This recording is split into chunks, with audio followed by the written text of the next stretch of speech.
Yes hi guys ಎಲ್ರು ನಮಸ್ಕಾರ.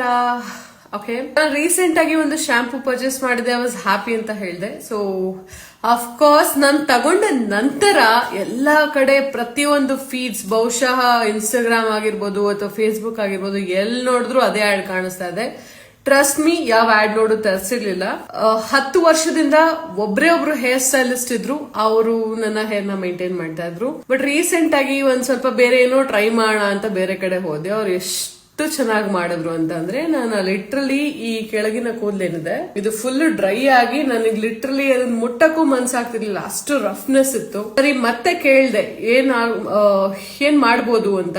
ಅವರು ಸ್ಮೂತಿಂಗ್ ಮಾಡೋಣ ಅಥವಾ ನ್ಯಾನೋಪ್ಲಾಸ್ಟಿ ಅಂತ ಹೇಳಿದ್ರು. ಮತ್ತೆ ಟ್ರೀಟ್ಮೆಂಟ್ಸ್ ಬೇಡ, ಏನ್ ಮಾಡೋದು ಅಂತ ಜೆಪ್ಟೋದಲ್ಲಿ ನೋಡ್ಬೇಕಾದ್ರೆ ಒಂದ್ ಶಾಂಪೂ ಕಾಣಿಸ್ತು. ಎಕ್ಸ್ಪೆರಿಮೆಂಟ್ಸ್ ಆಗಿದೆ, ಟ್ರೈ ಮಾಡೋಣ ಅಂತ ಮಾಡಿದಾಗ ಲಿಟ್ರಲಿ ನಾನೀಗ ಕೋಮ್ ಮಾಡಿಲ್ಲ, ಜಸ್ಟ್ ಹೇರ್ ವಾಶ್ ಮಾಡ್ಕೊಂಡು ಬಂದಿದ್ದೀನಿ.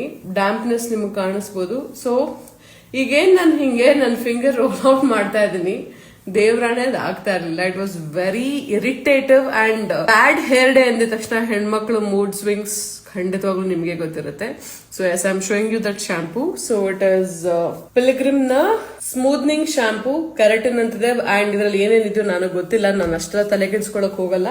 ಬಿಕಾಸ್ ಕ್ಲಿನಿಕ್ ಪ್ಲಸ್ ಸಿಕ್ಕಿದ್ರು ಜೈ, ಸನ್ಸಿಲ್ಕ್ ಎಲ್ಲೋ ಸಿಕ್ಕಿದ್ರು ಜೈ ಅನ್ನೋಳು. ಬಟ್ ಎಸ್ ಟೈಮ್ ಇದೆ, ಕೇರ್ ಮಾಡ್ತೀನಿ ಅಂದಾಗ ಪ್ರಾಪರ್ ಆಗಿ I use this. So conditioner ಹಾಗೂ ಶಾಂಪೂ ಇದನ್ನ ಯೂಸ್ ಮಾಡಿ ಐ ಲಿಟ್ರಲಿ ಫೆಲ್ಟ್ ಓಕೆ, ನನ್ಗೆ ಯಾವುದೇ ಟ್ರೀಟ್ಮೆಂಟ್ ಸಿಗಬೇಡ, ಆರಾಮಾಗಿ ನ್ಯಾಚುರಲ್ ಆಗಿ ಮೇಂಟೈನ್ ಮಾಡ್ಕೊಂಡು ಹೋಗೋಣ ಅಂತ. ಸೊ